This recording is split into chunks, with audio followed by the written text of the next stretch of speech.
aí, graças a Deus, o Malagi me salvou com o notebook. Muito obrigado, irmão. Tá Malagi. Mas amém. Então, bom dia, família. Claro, é um privilégio poder estar aqui e pregar a palavra de Deus hoje, amém. Claro, é um privilégio poder estar aqui no culto e ter o José aqui com a gente. E realmente, né, eu estava lendo a Bíblia nos tempos com Deus em si, né? E eu me deparei com uma das escrituras que para mim particularmente, me encoraja muito. Que é a escritura de Lázaro, em João capítulo 11. Então, mas o que a gente consegue aprender aquela escritura? Existe um tipo de vida espiritual que parece viva pelo lado de fora, mas já morreu pelo lado de dentro. A gente continua frequentando, continua falando de Deus, continua envolvido de certa forma, ou até presente em algumas reuniões, mas se você olhar com honestidade, bem proximamente, não tem mais vida dentro dela. Não tem mais sensibilidade, não tem mais transformação. E o mais perigoso é que isso vai acontecendo devagar, silenciosamente, sem nenhum tipo de barulho. Enquanto você menos espera, aquilo te atinge. E sabe, vamos lá para João capítulo 11. Amém? João capítulo 11, versículo 4. Vamos agora pregar. Vamos lá, irmão. Predica. João capítulo 11, versículo número 4.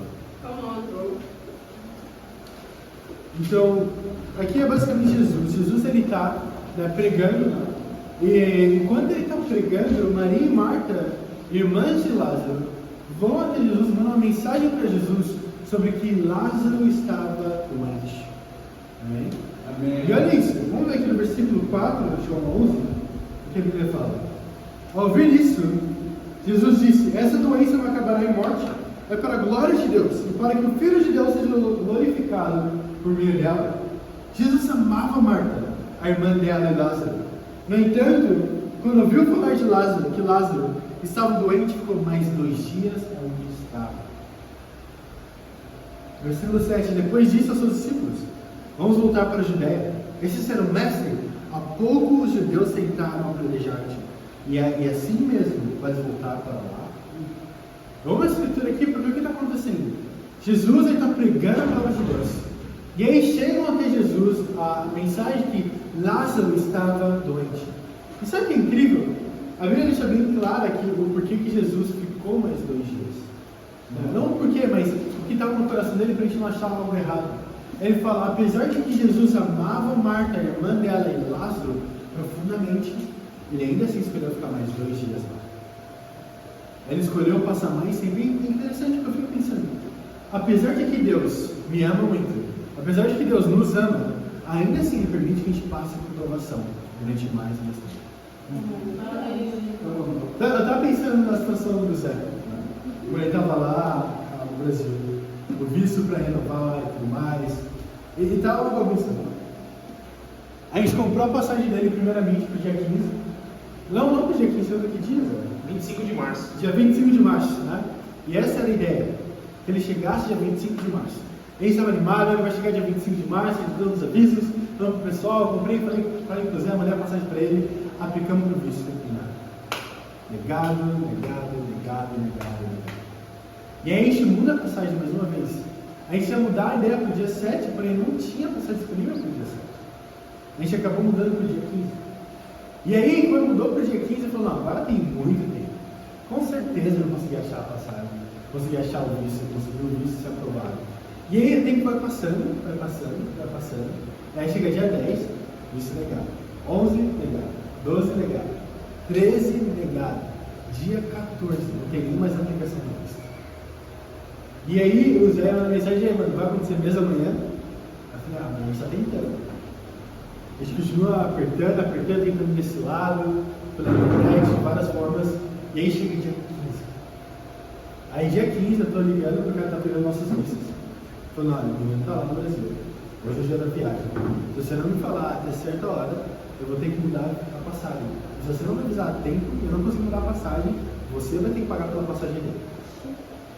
E aí ficou, e aí o Zé falou: mano, até as 1 hora, às 13 horas do Brasil, eu tenho que ir para o aeroporto. Ela no Brasil estava passando 10, 11 da manhã, 12, e aí chegou às 12, alguma coisinha. O Zé mandou mensagem para mim: falei: mano, vamos para o aeroporto. Aí naquela hora, para ser bem sincero com vocês, eu estava sem fé. Meu coração já estava tipo, nossa, a gente tentou tanto e não deu certo. Tentei com vários documentos, coitado do Muniz. O Muniz faltou dar o documento de certificado de nascimento da mãe dele, para conseguir o visto cruzado. Ele correu de um lado para o outro, fazendo isso, aquilo, outro. Documento que o Muniz não pegou, não conheço. Ele tentou de várias maneiras, ainda assim estava negado. E aí eu estava falando com o Zé, eu falei, perguntei pro Zé, você tem fé? E aí não porque estava discipulando ele, você tem que ter fé, mas mano, alguém aqui tem que ter fé. E aí o Zé falou, eu tenho fé. Eu tenho fé que pode acontecer. Aí eu falei, amém, então vai para o aeroporto. Eu não tenho fé, eu estou orando para poder conseguir estar com o coração no lugar correto. Mas se você tem fé, vai para o aeroporto que Deus vai responder a sua fé. E aí ele falou, ok, foi para o aeroporto. Passou um tempo, deu 13 e alguma coisa, o cara do vice manda o vice do Zé para ele. Eu mando pro Zé falando, vai para o aeroporto mais uma vez, agora pode ir. Aí conseguiu o vice, ele conseguiu vir e chegou aqui.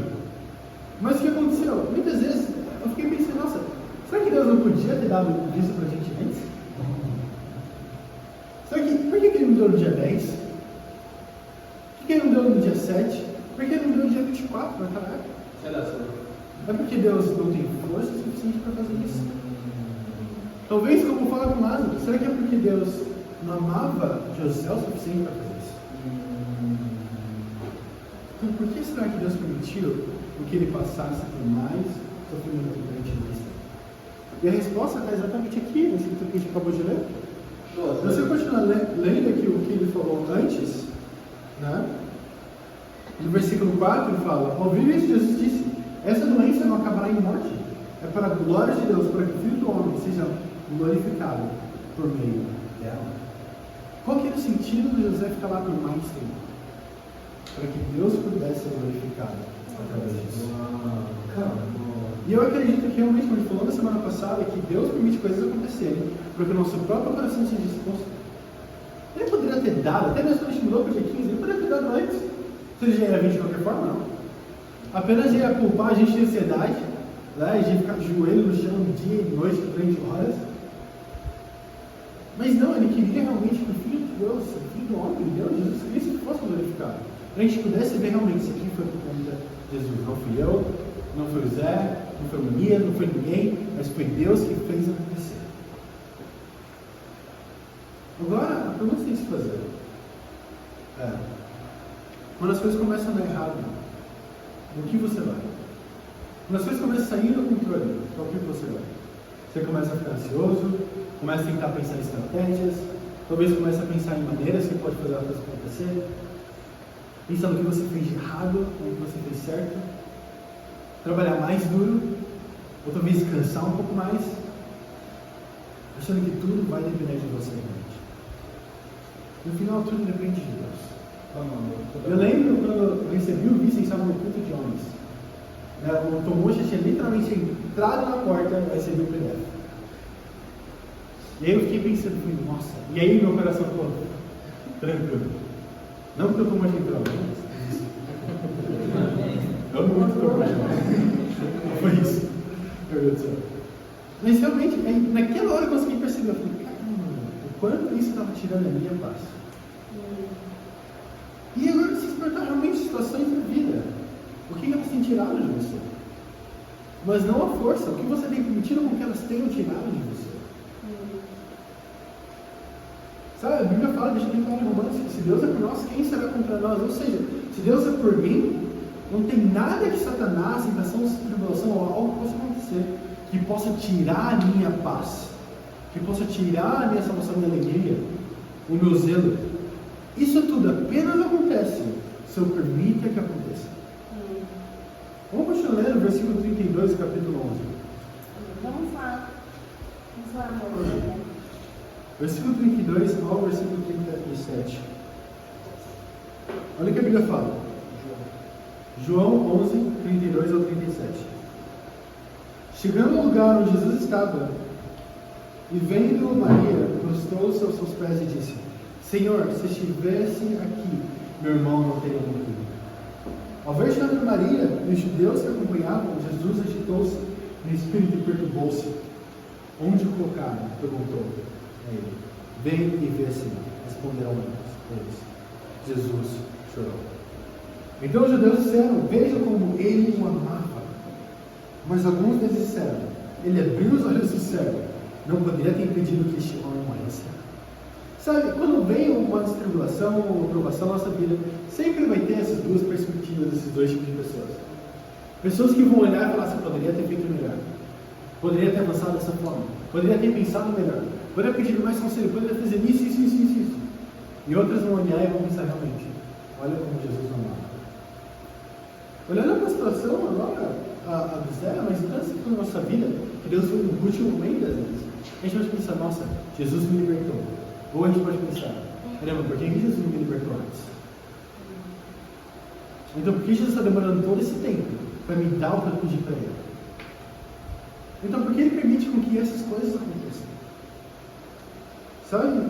Eu acho muito incrível aqui, porque quando Maria vem até Jesus e fala, Marta vem primeiro, antes da escritura que leu, e fala a mesma coisa que Maria falou.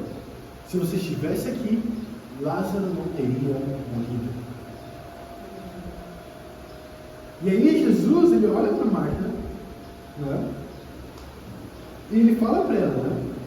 Fala para ela, não se preocupa, eu sou a ressurreição, a vida e tudo mais.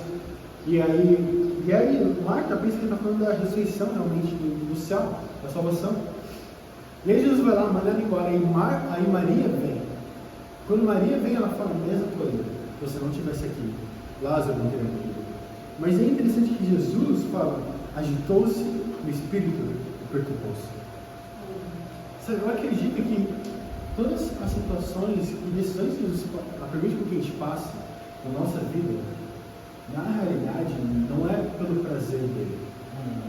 Quando ele coloca você através de sofrimento, ele não sente prazer nisso. Da mesma forma que ele não sentiu prazer aqui, tem que permitir que Lázaro morresse. E realmente, se Jesus estivesse lá, Lázaro não teria morrido. Isso é verdade. Se Deus quisesse, o vice poderia ter vindo muito antes. Aliás, se Deus quisesse, já teria até a mesma nacionalidade nessa vida. Não é verdade? O que tira o poder de Deus de fazer qualquer uma dessas coisas? Mas será que Deus ele sente prazer em me ver e ver você sofrendo? Não, aqui como a gente vê na Escritura, Jesus ele chorou quando ele viu o sofrimento das irmãs. Sabe? E realmente eu fico olhando a Escritura e mostra que Jesus basicamente chegando diante de um cenário onde não tinha mais esperança, onde que aos olhos humanos estava resolvido. Lázaro estava morto há 4 dias, de acordo com as tradições judaicas, acreditam que ele estava no terceiro dia, o espírito saía do corpo, então já não tinha mais nada o que fazer. Então era como se a 4º dia, confirmação, nem mesmo Jesus consegue citar essa pessoa. E aí era uma situação onde todo mundo tinha aceitado o que tinha acontecido. A gente vê mesmo até que a sociedade está junta em volta de Maria e Marta, querendo consolar elas. Também até mesmo falando do cheiro, depois a gente vai continuar lendo, falar que já está vindo a composição de algo para ele. E todo mundo já tinha aceitado a situação, ninguém estava esperando o milagre. Ninguém estava discutindo a possibilidade de mudança. Aliás, quando Marta e Maria vêm falar com Jesus, fala, poderia ter sido feito, agora já não tem mais o que fazer, mas se você estivesse aqui, poderia acontecer. Ou seja, agora eles colocam a limitação de Jesus no poder do que elas já viram acontecer. Já viram Jesus citar pessoas, abrir os olhos do cérebro, fazer tantas coisas. Então, certamente, se ele ainda estivesse vivo, ele poderia fazer isso. Tanto até que quando ele mesmo fala, Jesus fala, não, quando o Filho do Homem é citado no terceiro dia, então ele vai poder também citar Lázaro. Ela pensa falando da salvação. Eles ainda não acreditavam ainda na ideia de Jesus morreria numa cruz, passaria 3 dias e estaria nos mortos. Agora pergunte a si mesmo, o que você não acredita que Jesus tem o poder de fazer na sua vida? Por que você não acredita que Jesus tem o poder de mudar no seu coração? Qual pecado você acha, esse pecado não é isso? Eu não consigo ser mais paciente, eu tenho lutado isso a minha vida inteira. Eu não consigo chegar no horário, eu tenho lutado por 3 tantas vezes. Eu não consigo vencer as minhas emoções. Elas são tão fortes que eu não tomo controle de mim. Eu não consigo passar a falar a verdade. Eu tenho que ir direto para pedir desculpa. Eu não consigo ser puro. Mas se pergunte, o que Deus pode fazer realmente? Será que você está na mesma situação onde Marta e Maria estavam? Onde olhava para Jesus e colocava ele numa caixa do limite que ele pode fazer na sua vida? Sabe, ninguém estava discutindo a possibilidade de mudança, já tinha um consenso, tinha acabado. Não tinha mais esperança para o lado. Tudo que restava era confortar as irmãs. Sabe, e eu acredito que muita gente hoje está assim. Não apenas no mundo, mas até mesmo como discípulos. Tem gente que aceita a mediocridade da vida.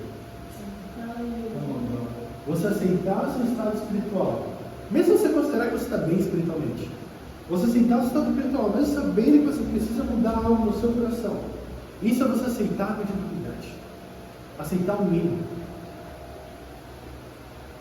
Sabe, algo que sempre consegue usar como medidor para saber realmente como essa pessoa está espiritualmente, se ela vai crescer ou não, ou quanto no coração ela dá para poder crescer. Não é necessariamente os accomplishments, né, as conquistas da pessoa, mas o quanto no coração ela dá, quanto esforço ela faz. Seja nos princípios básicos, quando a pessoa estuda, o quanto a pessoa se esforça, seja compartilhando a fé, o quanto a pessoa realmente vai atrás. Eu não estou falando das notas, tá? Não estou falando de tirar notas boas, magníficas, não é isso. Mas o quanto do seu coração você dá. Algo que a gente precisa lembrar, como discípulos especialmente, que Deus não deu de conquistas. Ele não vai olhar para o seu currículo, e por conta do seu currículo você vai entrar no céu. Não importa o título que você tenha, não importa o quanto você faça, não importa quantos estudos você participe, quantas pessoas você batize ou discipule, não é para isso que Deus está olhando. Sim. Sabe, eu lembro um dos melhores amigos do reino, eu perguntei para ele, o Heitor, é uma das pessoas que eu conheci que mais batiza pessoas. Aquele cara é maluco, ele chega a ser estranho. Sério, é bizarro. Todo o trabalho que ele já trabalhou, toda empresa que ele já trabalhou, ele batizou com umas 2, 3 pessoas lá. Todas. Eu já trabalhei numa empresa com ele, vi ele batizando pessoas. Eu ficava tipo, o que ele faz diferente? Eu compartilho a fé também. Eu estou estudando com as pessoas. Mas eu batizo 2 pessoas no ano, 3 pessoas no ano. E falou, mano, ele não está no ministério, não é que as pessoas ficam o dia inteiro só estudando a Bíblia e sendo discipulado. Mas ainda assim é tão efetivo. Mas até a esposa dele me batizou, bizarro. Batizou até o pai dela. É isso, o cara não para. Mas pensa nisso. Enquanto ele batizava tantas pessoas, ele caiu da fé. Caiu da fé 2 semanas depois de batizar alguém. O que isso mostra para mim e para você? Conquistas, números, atitudes por si só não significam nada. E ele sempre relembrava disso. Depois que ele estava sendo restaurado, ele falava, cara, não importa quantas pessoas eu batizo, nada vai poder substituir a nossa vida com Deus. Nada. Tem pessoas que vão ser muito fácil para elas, né, fazer algum tipo de coisa. Seja, por exemplo, princípios básicos. E tirar a nota máxima. Mas elas serão 5% do coração dela. Tem pessoas que vão dar 100% do coração, talvez acertar uma pergunta. Agora, com o que Deus se lembrou? Para a pessoa que acertou a prova inteira, para a pessoa que acertou uma pergunta? Para a pessoa que acertou uma pergunta. Deus, ele não quer os seus resultados. E é muito estranho isso, não? Porque para a gente, como seres humanos, principalmente aqui na África, é o povo mais esforçado que eu conheço. Imagina, estudar de sábado na faculdade. Que loucura! Eu acho que isso nunca passou pela minha cabeça. Eu no dia do pior dia estudando. Nunca ia passar. Nunca ia fazer isso já pra vocês. Nunca. Mas aqui acontece. Mas porque são muito esforçados, tem muita dessa meritocracia. De estudar bastante, de esforçar bastante, fazer bastante. E aí eu vou conseguir receber algo. E aí eu vou receber valor. Porque se eu tiver esse currículo, esse emprego, essas notas, a minha família vai estar orgulhosa de mim. Porque quando eu tiver esse emprego, fazer esse dinheiro, ter essa casa, a minha sociedade, meus amigos vão gostar de mim. Eu vou ser aceito. E a gente acha que tem que fazer todas essas coisas. E aí, como discípulos, a gente finalmente entende que o discípulo tem que fazer outro discípulo. O discípulo tem que ter tempo com Deus, tem que compartilhar a fé, tem que confessar os pecados, tem que pedir conselho. E aí a gente acaba achando que o nosso relacionamento com Deus é baseado nos atos, quando na verdade é no relacionamento cristão. Agora, o relacionamento em si te levaria a ter os atos. Mas de verdade, família, quantas orações você tem dado para Deus? O quanto disso você tem feito acontecer? E é muito bizarro. Por quê? Eu acredito que Deus muitas vezes vai dar coisas pra gente que vai acabar fazendo que a gente substitua essa coisa que Ele deu, coloque ela no lugar de Deus. Sabe? Muitas vezes tem pessoas que vão ficar orando por um relacionamento. Deus não dá um relacionamento, quem sabe quando a gente dá um relacionamento, Ele vai substituir Deus para o relacionamento no lugar. As pessoas pedem um melhor emprego, um salário melhor. Deus sabe que se eu der um salário melhor para essa pessoa, ela vai esquecer que ela precisa de mim. Às vezes a pessoa pensa, não, fica correndo tanto, Deus, por favor, eu quero tanto ser amado por minha família. Mas sabe que no meio da família dela começa a amar muito, ela vai colocar a família em primeiro lugar. Porque muitas vezes Deus permite que coisas aconteçam para que a gente finalmente entenda profundamente que o que Ele está fazendo é para a gente poder continuar mantendo Ele em primeiro lugar. Ontem eu mandei mensagem para o nosso irmão Nick, ele é a nossa igreja no Sacas, né? Eu perguntei como que você está, como está a igreja. Aí ele falou um monte de problema. Isso aqui lá, minha filha, saúde, isso, aquilo outro, financeiramente. Eu falei, nossa. Aí ele falou, mas eu estou grato. Eu falei, claro que está. Eu estou grato por você, que loucura é essa vida, rapaz? E aí ele falou, eu estou grato porque isso tem mantido perto de Deus. Isso tudo tem mantido mais próximo dele, fez com que eu orasse mais, jejuasse mais, estivesse mais próximo, ter mais tempo com os irmãos, confessasse mais os nossos pecados, lesse mais a Bíblia, estudasse mais ela. Agora, o que Deus precisa fazer para te aproximar dele? O que é que tem tomado tanto seu tempo se não tem mais tempo para Deus? E se Deus tirasse a faculdade, para você poder focar nele? Se Deus tirasse o seu trabalho, porque aí sim, o Yuri não vai ter mais trabalho e vai poder focar em teus tempos com Deus aí, bom, isso é realidade. Minha família, seja o casamento, seja meus pais. O que Deus precisa tirar para que eu foque nele? E aí, quando Ele tirar, eu vou culpar Deus ou vou ver a realidade do meu pecado? Sabe, não é que a pessoa aqui, que a gente consegue ver, não é que a pessoa nunca teve uma vida com Deus. Não é que ela teve, mas ela perdeu. Não é que nunca conheceu a verdade, ela conheceu, mas ela acaba se acomodando. Agora ela vive num estado onde já se acostumou com aquilo que deveria incomodar. No reino de Deus é muito fácil ficar acomodado. É muito fácil ficar confortável. Aqui as pessoas vão te amar, você pedir ajuda em qualquer coisa, vão dar o melhor para poder te ajudar. Não vão pedir algo em troca. Se for expulso de casa, vem morar com a gente. Tudo. Seja lá o que for. A gente está aqui para ajudar um outro, para se tratar realmente como família. Então é muito fácil ficar acomodado e esquecer da missão. É fácil. É fácil. Eu lidero uma igreja aqui e é fácil para mim ficar acomodado. Ficar só nesse, nossa, a gente vai comer depois do culto, fazer almoço, já voltou, vai fazer um churrasco, não sei o que, não sei o que lá. Eu posso ficar muito acomodado nisso tudo. Por quê? Porque isso é bom. Não precisa me negar para comer churrasco. Não precisa me negar para ter um convívio com os irmãos. Não precisa me negar para essas coisas. Então eu fico acomodado. É muito fácil ter pessoas que vão me dar suporte.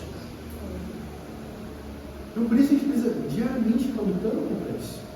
Agora vamos continuar lendo aqui a história. Vamos ver o que acontece. Vamos ler o versículo 39 ao 44.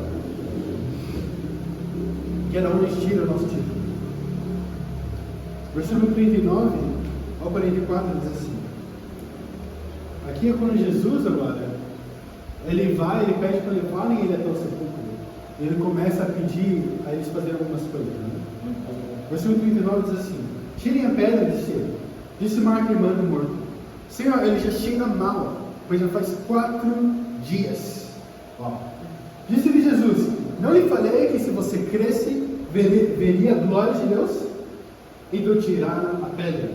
Jesus olhou para cima e disse: Pai, eu te agradeço porque não viste. Alguém saiu do túmulo? Alguém tinha ressuscitado? Algum milagre tinha acontecido? O que Jesus estava agradecendo? Antes de qualquer coisa acontecer, Jesus olha para o céu e já sabia que Deus tinha respondido a oração.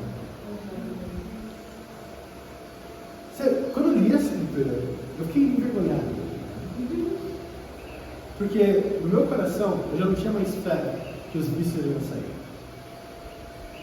No meu coração eu tenho orado a Deus para Deus nos dar o vício, nos dar maneiras de conseguir o vício. Abrir nossos olhos para saber como aplicar para o vício de José. Achar maneiras. Jejuado por isso.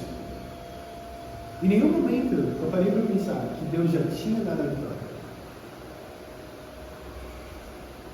Muitas vezes a gente não consegue pensar nisso porque a gente ainda está preso nesse otimismo. De estar difícil. De estar doendo. E aqui Jesus, com o seu amigo morto, que amava ele tanto, ele já entendia, Deus já respondeu. A única razão dele chorar não é porque ele estava em dúvida se ele ia conseguir fazer ou não, mas pela dor das irmãs. Pela dor que aquilo tinha causado a elas. Agora, eu acredito que Deus tem algo preparado para mim e para vocês, algo muito melhor do que a gente imagina. Eu acredito que vocês vão conseguir trabalhos melhores. Eu acredito que vocês vão conseguir o diploma que vocês querem na faculdade, mestrados, né? Doutorados, avançando cada vez mais e mais, empregos melhores e tudo, famílias, relacionamentos e tantas outras coisas. Mas ainda assim, a pergunta é: você acredita que Deus já deu isso? Ou você acha que você precisa sofrer um pouquinho mais? A real é que Deus já deu, já tem isso preparado para cada um de nós. O que nos falta? Tá. Vamos lá, irmão, prega. Olha a escritura, vamos continuar lendo aqui. No versículo 41. Versículo 42, perdão. 42 diz assim: eu sei que sempre me ouves, mas disse isso por causa do povo que está aqui, para que creia que tu me enviaste. É engraçado, quando eu li isso a primeira vez, eu pensei que era a explicação do porquê ele tinha falado aquilo. Mas na real, é a oração de Jesus mesmo. Então, Jesus estava na oração e Jesus falou: obrigado porque o Senhor me ouviste. Eu sei que você creu, mas eu falei isso porque essas pessoas aqui precisam crer que você tinha me enviado, tá? Imagina o pessoal ouvindo isso, tipo, ele está falando desse jeito. E aí olha o que acontece. Versículo 43. Depois de dizer isso, Jesus bradou em alta voz: Lázaro, venha para fora. O morto saiu, com as mãos e os pés envolvidos em faixas de linho, e o rosto envolto num pano. Disse-lhe Jesus: tirem as faixas dele e deixem-no ir. Título da pregação de hoje: venha para fora. Venha para fora. Sabe, é incrível, porque aquilo que acontece é Jesus, ele vai lá e ele ora a Deus, Deus já falou: Deus, eu sei que você já me ouviu, e o Senhor sempre me ouve. Ou seja, não tem uma dúvida onde, nossa, Deus me ouve nesse momento, naquele momento não, nesse momento, naquele momento não, mas cada oração, cada momento no meu dia que eu falo com Deus, seja através de uma reclamação ou de um pedido ou de um agradecimento, ele está me ouvindo. E aí depois disso, ele brada em alta voz: Lázaro, venha para fora. Sabe o que eu acho? Que se eu estivesse no lugar de Jesus, eu e ele, ser humano, eu provavelmente iria até lá e falar: Lázaro, você está aí? Acordou? Mas não, ele fala em alta voz, se todo mundo está ouvindo. Tipo, se Lázaro não sair agora, o que eu vou falar? Então ele brada em alta voz, sabendo que ele tinha a certeza. Eu fiquei pensando: caramba, ele tem muita coragem, muita fé para fazer isso. Mas ele chama Lázaro para fora, e Lázaro sai em volta dessas faixas de linho ainda. E imagina a reação das pessoas. Talvez alguns desmaiaram, eu pelo menos desmaiaria, ou correria, tem um morto andando. Isso aí daqui. Mas isso é o fruto do quê? Fé. Fé. Jesus, ele espera até o último minuto para que esteja claro que quem fez foi ele, não você. Ele deixa até o último segundo para que deixe claro, ou até o impossível chegar para falar que sabia não foi eu. Não tinha como fazer isso. Foi Deus. Sabe, quando eu paro para pensar, cada uma das pessoas que vieram aqui para o reino foram batizadas. Foram através finalmente de Deus. É uma loucura pensar que o cara não foi alcançado. Mas isso tudo é por conta de Deus, porque Deus ele quer salvar, para a glória dele. Agora, a glória dele vai ser apenas no dia do meu batismo? Será que a glória dele acabou naquele dia, em 2018? Dia 9 de agosto, já era a glória de Deus na vida do Yuri. Naquele momento não vai acontecer mais nada. Ou será que ainda vai acontecer mais coisas? Será que se eu der espaço para ele ainda tiver fé, ele ainda vai chamar meu peito fora? Isso aqui é absurdo. O morto ele não responde, ele reage à voz de Jesus. Jesus está falando com base na condição de lápide. Ele está falando com base na autoridade dele. Isso muda tudo, porque quando Jesus fala, o impossível deixa de ser um argumento mais. Agora, é uma realidade que pode acontecer. Mas é um detalhe, muita gente ignora isso. Porque Lázaro, quando ele sai para fora, ele sai, ele está lá do lado de fora, lá, todo envolto. Mas ainda está preso. As faixas continuam nele. Ele está vivo, mas ainda está carregando sinais de morte.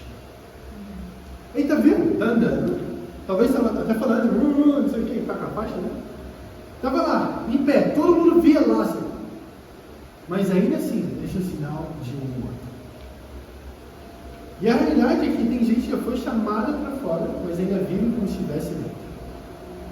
Já ouviu a verdade, já teve experiências com Deus, viu milagres com Deus, já experimentou mudança, mas ainda carrega hábitos, pecados, mentalidades que pertencem ao lugar de onde sai. Isso, meus irmãos e irmãs, é a vida cristã.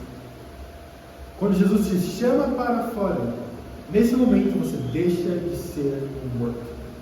Mas ainda assim, a vida cristã é a batalha de tirar cada uma dessas faixas de mim, que são os sinais da morte. Ponto número 1.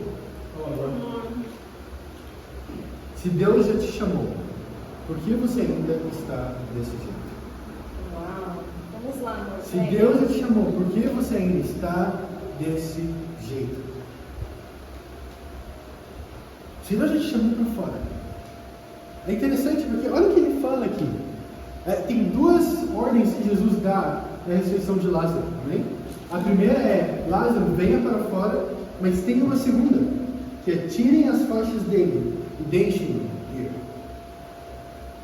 E essa é a segunda que eu acho que é muito importante para nós como discípulos hoje, que é realmente tirar essas faixas. Agora, sabe o que é interessante? Lázaro não tirou as faixas sozinho. A Bíblia fala que Jesus ordenou as outras pessoas vão lá e tiram as faixas dele. Agora se pergunte, quem na tua vida efetivamente ajudando a tirar essas faixas? Quem eu estou lá realmente ajudando a tirar as faixas? Agora, depois que tirar as faixas, qual que é o objetivo dessa pessoa? Não vai. Tire as faixas dele e deixe ele. Ou seja, ajude ele a se arrepender do pecado. Ajude essa pessoa a criar esse relacionamento com Deus cada vez mais profundamente. A deixar para trás essa vida de pecado. E assim que ela conseguir fazer isso, deixe essa pessoa ir para o Evangelho. Chamar outras pessoas para fora. Agora, se você não está ajudando ninguém a tirar as faixas, muito provavelmente é porque você está revestido delas, de tal forma que se mexer é uma opção.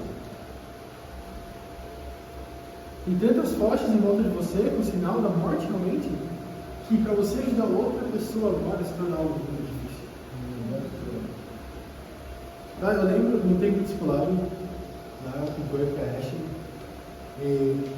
não tem que discipulado, naqueles estudos de casamento. Antes do casamento, fazer estudos para realmente saber o papel de cada um, como funciona o casamento, onde é a Bíblia. Né? E uma das coisas que o Coelho falava era que se você não está cuidando da Bruna, não tem como você cuidar da igreja, do ministério dos irmãos. Se a Bruna, ela é a minha prioridade, então não tem como cuidar de outras pessoas. Não faz sentido eu deixar ela de lado e ainda se cuidar das outras pessoas. Então não tem como eu cuidar apenas da igreja. Então se você não está cuidando da sua própria vida espiritual para tirar as suas faixas, como você vai cuidar de outra pessoa para tirar as faixas? Agora eu estou muito grato, porque esse ano a gente aumentou a gente tem 3 novos tiradores de faixas. Amém? Então o Mocha se tornou um tirador de faixa. Amém? O Moniz também está tirando as faixas. E o Malagi também está tirando as faixas. E a Carol também, verdade? 4? Mas isso é incrível, realmente. Mas primeiro, o que precisa acontecer? Eu tenho que conseguir tirar as minhas próprias faixas. Eu tenho que aprender a lutar contra o meu próprio pecado. Agora, isso significa que tem que ser perfeito? Não. Ninguém é perfeito. Malagi, o Mocha, o Elias, Carol. Cada um desses irmãos, irmãs, todo mundo. Peca só. Né? Se fosse colocar a minha própria vida nesse telão, só que hoje, olha que é dia de domingo, puto, vai ter uma lista de pecados.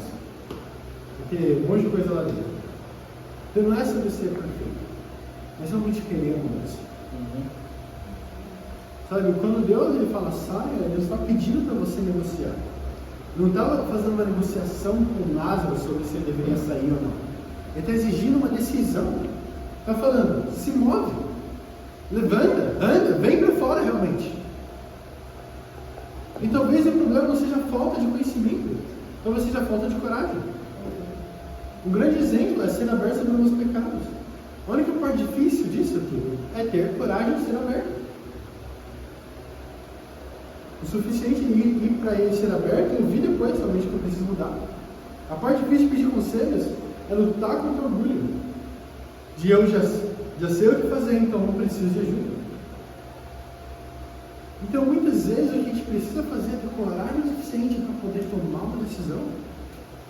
Mas quando a gente não tem coragem, a gente pensa em várias desculpas. Por exemplo, não é tão sério assim.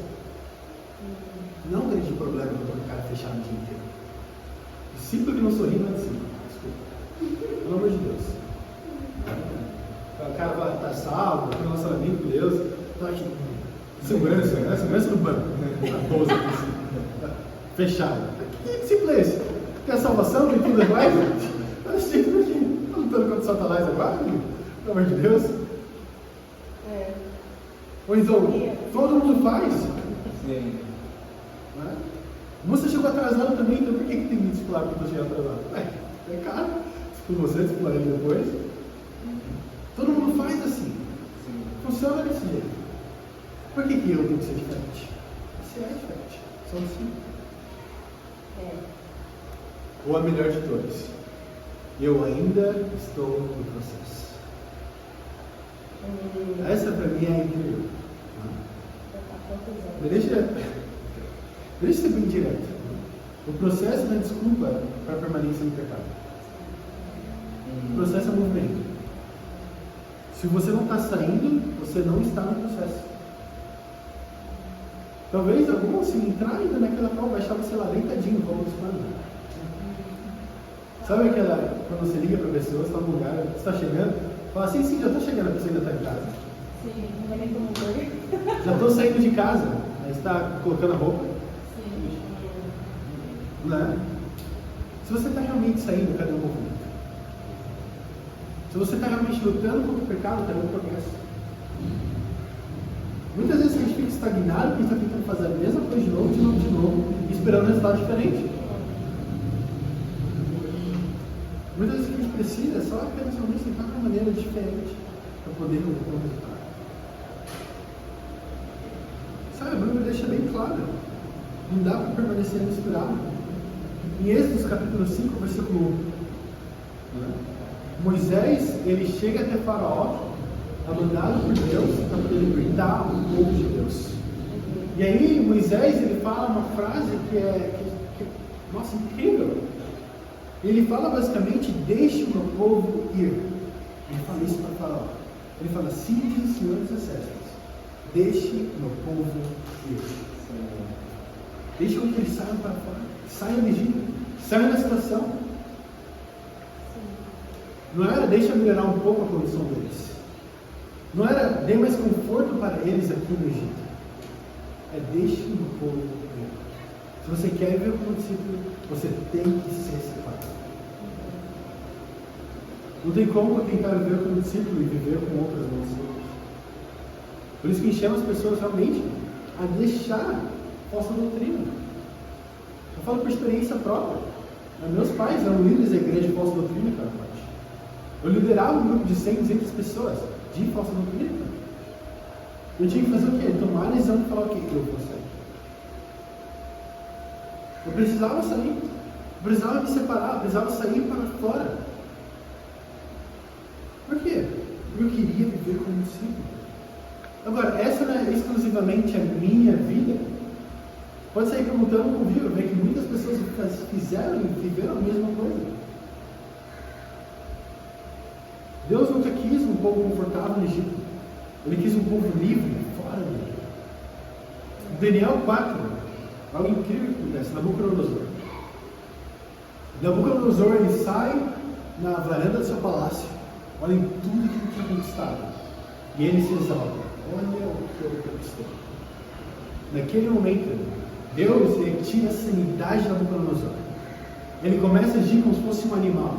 As unhas crescem, os pelos crescem, ele fica andando pelo mundo sem nenhum conhecimento, sabendo realmente como um louco. E aí o que acontece? Ele estava realmente fora dele. Ele passa a viver como animal, completamente fora de si.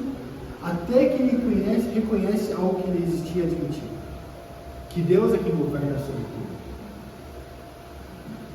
E quando ele finalmente reconhece isso, é o que a gente vê aqui em Daniel 4. Vamos para lá em Daniel 4. Vamos lá, irmão, prega. Daniel capítulo 4. Vamos ler o versículo 34. Daniel 4, 34. Diz assim: ao fim daquele período, eu, Nabucodonosor, levantei os olhos aos céus e percebi que meu entendimento tinha voltado. Então louvei o Altíssimo, honrei e glorifiquei aquele que vive para sempre. O seu domínio é o domínio eterno. O seu reino dura de geração em geração. Todos os povos da terra são como nada diante dele. Ele age como lhe agrada, com os exércitos dos céus e com os habitantes da terra. Ninguém é capaz de resistir à sua mão ou dizer-lhe o que fizeste. Aqui é Nabucodonosor. Ele fala que finalmente ele consegue olhar para o céu, aqui em Daniel 4, 34 ou 35. Ele olha e vê que a sanidade ele voltou. Agora você consegue perceber o padrão disso tudo? Enquanto ele insistia em permanecer na posição errada, enquanto ele insistia em permanecer na mediocridade religiosa, ele perdeu tudo. Agora, quando ele submeteu a Deus, ele foi restaurado. Agora, quantas áreas da sua vida ainda estão insanas porque você recusa a sair do lugar que Deus mandou você sair? Sabe, tem uma frase que C.S. Lewis usa, é um escritor, ele escreveu, como o Zé falou. Ele ficou famoso porque ele fazia um show de rádio durante a Segunda Guerra Mundial. E nesse rádio que ele fazia, basicamente, ele falava várias frases de impacto, né? E aí essas frases eram frases de esperança para a Inglaterra, né, para o Reino Unido, também para a Europa em si. E eles usavam aquilo e ficou tão famoso porque eles ouviam aquilo com chance de gente.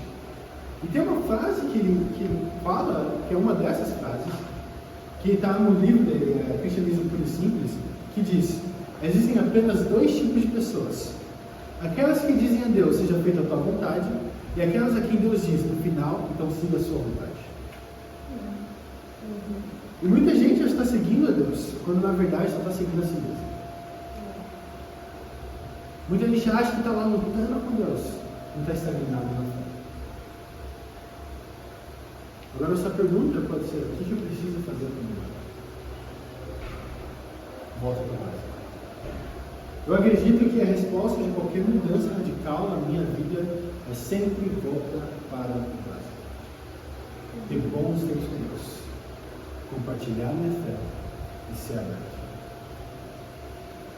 Se eu estou sendo extremamente aberto sobre meus pecados, meu coração, meu sentimento, emoções, tudo está passando na minha cabeça.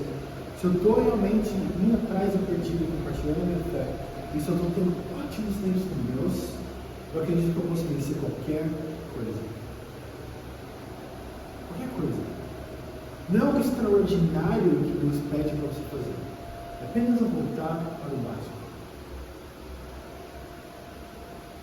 O ponto número 2, o último ponto de hoje. Sair é só o começo. Você ainda precisa se desprender. Sair é só o começo. Você ainda precisa se desprender. Vamos lá para João 11 novamente.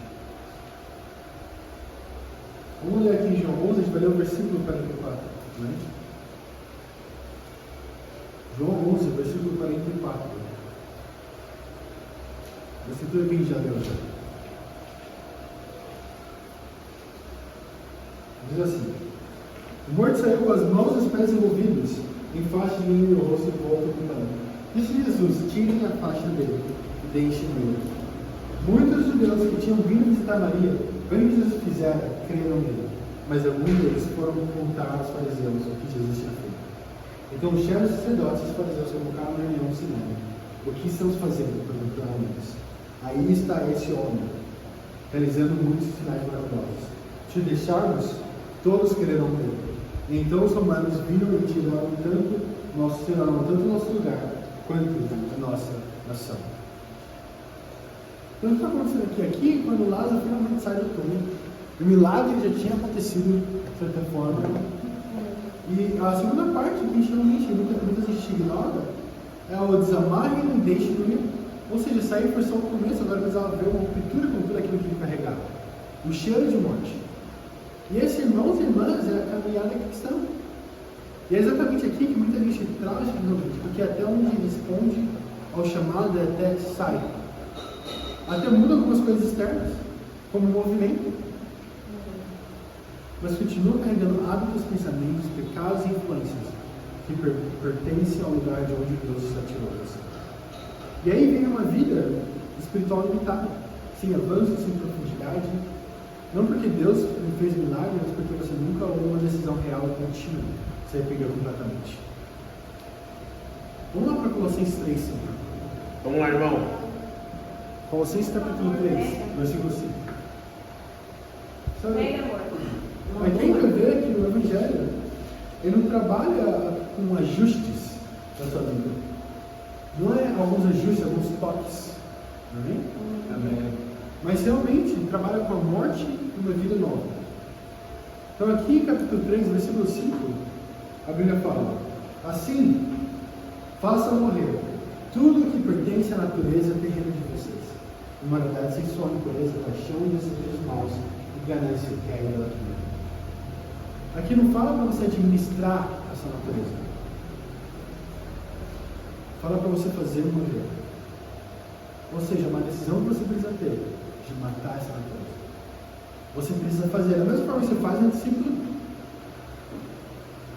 Quando a gente lê Mateus 28, 18 ao 20, o estudo discipulado com as pessoas, a gente fala que aquele fazer significa o quê? Um passo a passo. Né? Significa que tem realmente algo que precisa ser seguido, uma instrução, algo que precisa ser feito.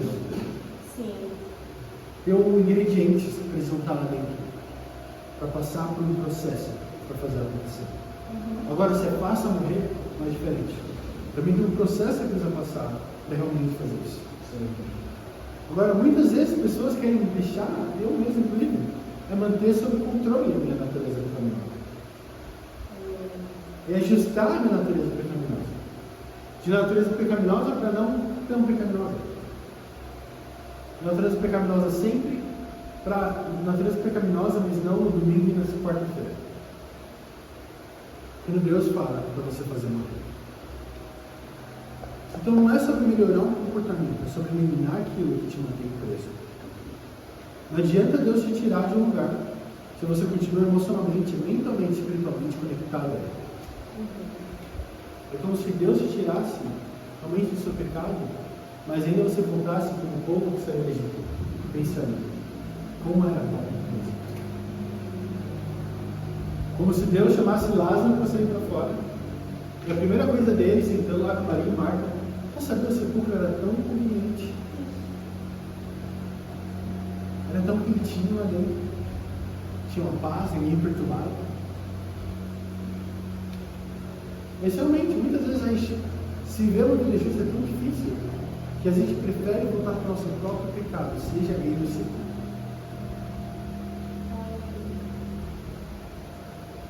E talvez por isso a gente não cresce, porque nunca rompeu de verdade. Saiu fisicamente, mas continua ligado. Ainda alimenta, ainda flerta com o pecado, ainda mantém por perto aquilo que deveria ter sido enterrado. E talvez ao invés de você ser o único chamado a vir para fora, você está chamando o seu pecado que deveria estar enterrado a vir para fora.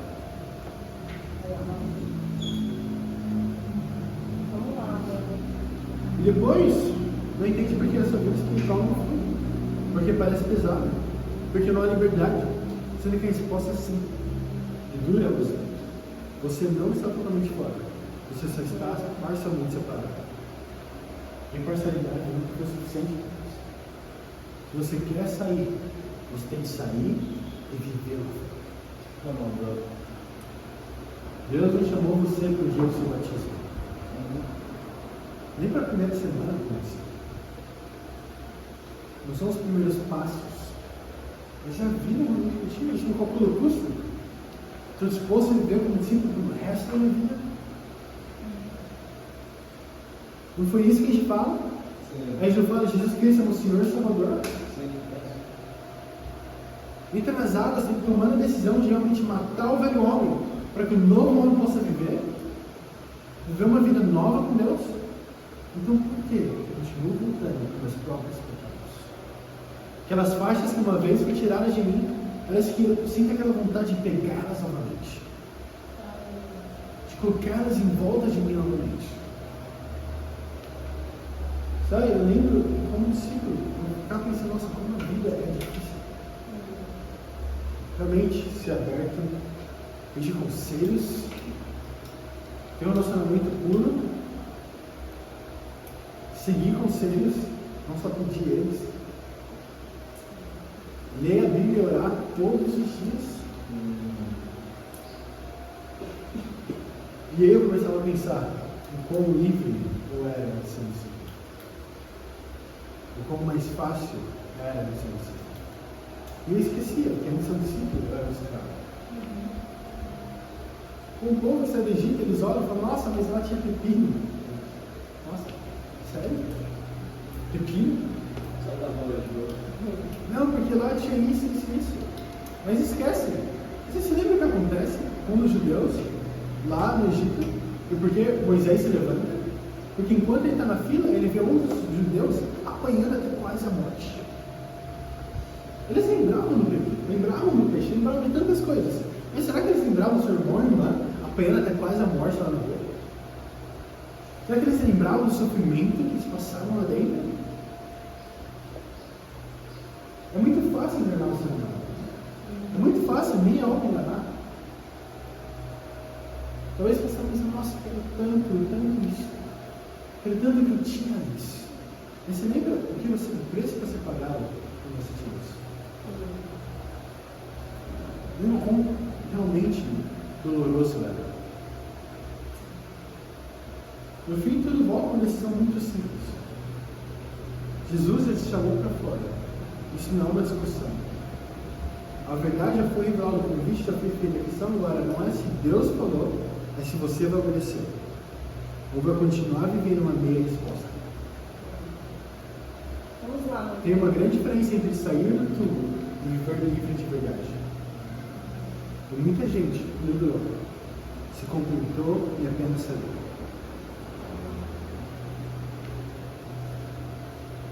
Sabe, Deus ele não está te convidando para uma versão melhorada da você mesmo. Para ser um homem melhor, uma mulher melhor. Ele não quer uma versão melhor do Yuri. Não quer uma versão melhor de José, Naira, Bruna. Ele não quer uma versão melhorada nossa. Versão 2.0. Ele quer que esse Yuri morra e venha Jesus viver. Seja um novo homem, uma nova coisa, uma nova criatura. Não mais do mesmo. Não mais do velho. Ele está te chamando para ter uma vida totalmente nova. Mas isso precisa de decisões claras, cortes claros. Separação que talvez você já sabe o que precisa fazer, mas continua adiando. Continua negociando, continua suavizando. Como se ainda houvesse espaço para meio termo, quando na verdade não há. No fim, tudo se resume a isso. Jesus te chamou para fora, é porque ainda há vida para você. Ainda há propósito, não acabou essa história. Se Ele te chamou para fora, é que Ele quer e acredita que você pode causar um impacto grandioso na vida de mesmo outras pessoas. Que em outro dia, não vai ser mais você saindo do túmulo, mas vai ser você chamando a pessoa a sair do túmulo. Amém. Não vai ser mais você lá com as faixas me tiraram de você, mas você vai estar tirando as faixas da outra pessoa. Chamando a pessoa a viver realmente no parâmetro da vida de Deus. É para isso que Eles me chamam para fora. Não para chamar e ficar todo mundo sentado lá do lado de fora, olhando para dentro, vendo quem vai sair próximo. Mas para se levantar e ir lá, se levantar e realmente fazer o mesmo. Chamar outras pessoas. Vamos lá para Filipenses, essa última escritura. Capítulo 1. Vamos lá, irmão. Isso é tudo incrível. Filipenses, capítulo 1, versículo 6.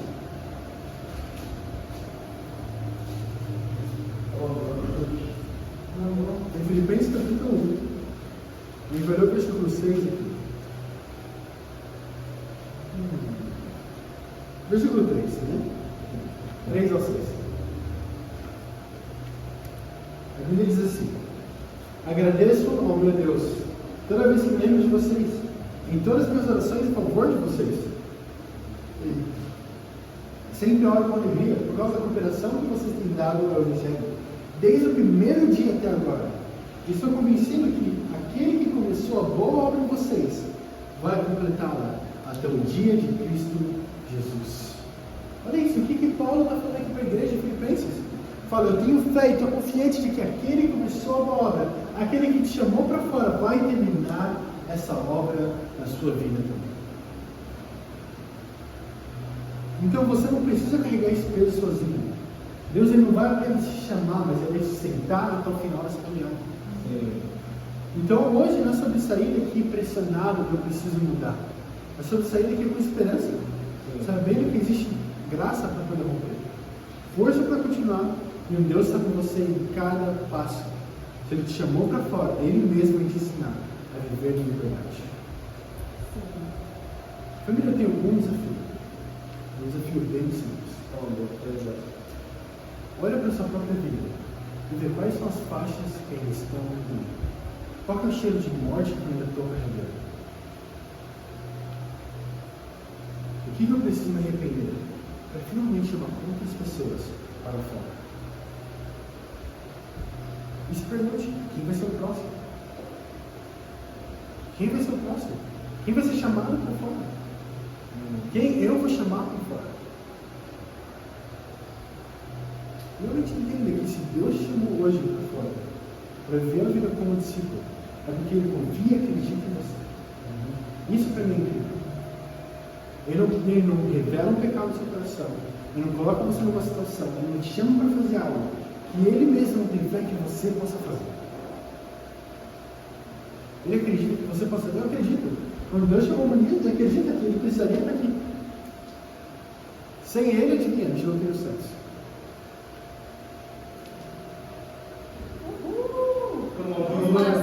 Quem vai ser o próximo? Quem Deus vai chamar? É incrível. Você está nesse moradinho. Eu pensei no moradinho, cara, como ele veio, foi bem aleatório. E às vezes eu penso, será que nós estamos acontecendo só daquela forma, só para poder chegar no moradinho? Só para trazer ele para cá? E acredito, nossa, quanto eu tive que sofrer na minha vida para poder aceitar um convite para estudar a igreja? Quanto eu não tive que pagar para poder? Não dinheiro, né? Mas para cada um de nós, tem esperança. Esperança de uma vida nova, trazer pessoas para a vida nova e poder viver essa vida nova juntos. Para Deus, a glória. Amém. Amém.